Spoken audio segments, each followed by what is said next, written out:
Nintendo is the #1 enemy of gamers right now, because somewhere in Italy, Nintendo's lawyers are waiting outside a maternity ward, yelling out that that baby was summoned in violation of our intellectual property rights because he's named, wait for it, Mario. See, I'm joking. See, I'm kinda joking, because we know Nintendo, when they say they're family friendly, what they really mean is that they will sue not just you, but your entire family. Now hit the like button, ladies and gents. We're gonna get to why Nintendo has lost this lawsuit. But you know who else has lost? Is me versus this code. I sound like Kermit the Frog. So don't forget to hit the like button and subscribe, baby. Let's get to 90,000 by the end of the year. I think we can do it. Now, we all know Nintendo is in its EA era right now. They are literally the Asian EA. You can add Ubisoft, Activision combined. It's Ubisoft, Activision, EA together. That's the final form of Nintendo in 2025, because they not only have zero respect for their consumers, but also their own legacy. They've gone full goblin Japanese corpo mode, introducing Nintendo's 13th millionth patent, the ability for the player's character to jump upon a platform and then jump off a platform. Yeah, that's existed before, but we don't care over here at Nintendo. We're going to sue you if you use it. See, Nintendo is more passionate about punishing people for, quote, using their stuff, which isn't actually their stuff, than actually making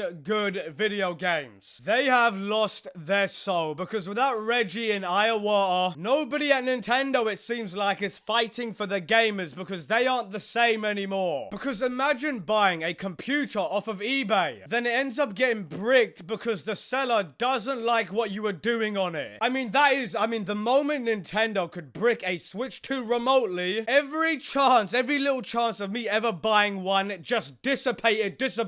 I'm sorry, but I'm not going to pay $500 for a lease of an unknown duration. This is just one of the long line of anti-consumer practices from Nintendo. Remember, this is the same Nintendo that says you will buy $100 for a hunk of plastic called the Virtual Boy that doesn't do anything and you will like it. I mean, really, if Nintendo could sue their own fans for playing their games that they bought, they will do it. They don't care about you. I mean, their fanboys are some of the most pathetic creatures I've ever seen. That's why boycotts will never work, because the Nintendo simps will blow them nice and hard. Nintendo will never feel the backlash because people will still buy their products, regardless of how predatory they've become in the gaming industry. I can speak for myself and anybody with 2 brain cells. It's easy not to buy a $500 console with no games whatsoever. I mean, what are you really spending your money on? Sure, there might be a few little things that might be interesting, but they are way too overpriced. The only thing I care about is value for consumer. If I don't see the value, I will not buy it. Anyway, look, Nintendo's Palworld lawsuit is effectively done in my eyes. Why? Because they've lost the court of public opinion. Most of the creators online, especially the bigger creators, have been sounding the alarm about Nintendo doing scummy things for a while, but this whole patenting game mechanic thing clearly takes the cake. Matter of fact, it takes the whole bakery. Not only has Nintendo turned the majority of gamers online against them, but they've done the amazing thing of teaching everybody about patenting. I mean, who the hell cares about patenting in 2025? Apparently we do now, because they've shown us how stupid, how broken the corrupt patenting system is. It's made us way more aware about the stupid